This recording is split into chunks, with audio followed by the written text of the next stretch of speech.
How many got something in your life right now that you feel like God must be telling me no? He might. One time in the Bible, King David, he wanted to build a temple for God. Who better to do it? He wrote all the songs, but the Lord said, well, he didn't say no. He said, not you.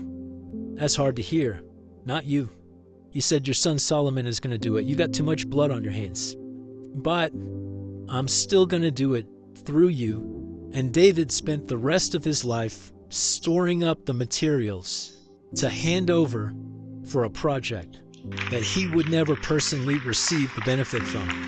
What we have to learn to do is realize that Jesus is a miracle worker, yes. He paid for our sins on the cross, and that is the purpose he came for, to rise from the grave, to have dominion over death, so that we could call on his name and be saved. He is also a teacher, and a good teacher knows when to go slow. Maybe he is going slow because he wants to show you something. I hired a guy to teach me guitar years ago, and I went to one lesson. He seemed more interested in impressing me with how fast he could play it than showing me how I could. I thought, this won't work. If your whole goal is showing me how much you can shred, I leave knowing nothing and you feel good about yourself. The proof that you are good at this is that you can slow it down enough that I can watch and say, huh. So I do 3rd fret, 4th fret, 6th fret, 1st fret. I mean, if he really wanted to teach me, he asked to slow it down. We ask Jesus to teach us things, and we're surprised when he slows it down. We ask him to teach us to be more loving. We are surprised when he slows it down. We ask him to give us patience. Bad idea. You have 7 days of traffic to look forward to, the worst traffic of your life. You are going to have Atlanta, Georgia traffic in Waxhaw.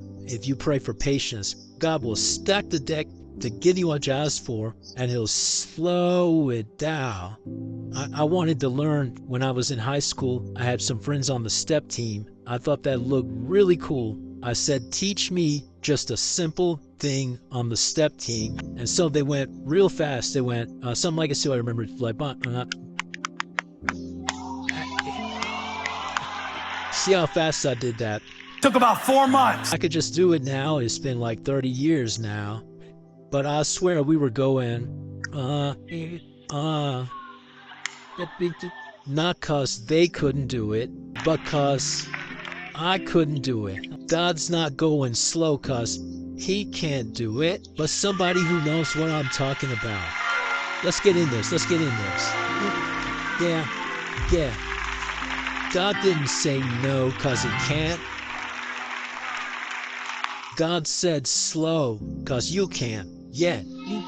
But if we can do it, I still remember this all those years because they slowed it down for me. You got to go slow for Stephen. Stephen can't do all that real quick. He's got a good heart, but he needs it real slow. Peter's real slow. John's kind of slow. Nathaniel's kind of slow. The disciples are kind of slow. How many are willing to admit it may take God slowing this down in my life, and he might not be giving it to me when I want it out of kindness? God making it convenient isn't always kind. I think it would be amazing, right? If he said, okay, y'all are out of wine. Okay. Mary says, they're out of wine. And Jesus says, I already got that taken care of. I found the well. Because y'all picture this miracle like they had a water hose. This water was not ionized. There is no faucet.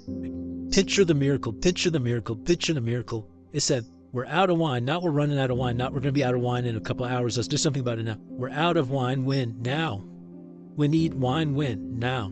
This is what's frustrating about this kind of preaching, right? It's like wonderful, awesome, glorious, great. You're doing steps on the stage, but I'm just struggling through things that are real in my life, and I don't have time for that right now. Well, maybe there is something that Jesus wants to do in the process that will teach you where to go back when you need it again. He would have the power to go out to the well, wherever they're getting the water from. I need to slow this down one more time just to get my point across, okay? Jesus, they have no more wine. What does that have to do with me, right? We've got a request, a refusal, and then a revelation. Well, what's a revelation? Of course, He is the new wine. There's an old covenant represented by the water. There's a new covenant that will be made in his blood and ratified by his death. And he's showing us that to be filled with the Spirit. All of that is symbolized in the text. But simply put, this would have took a while to do what he told him to do.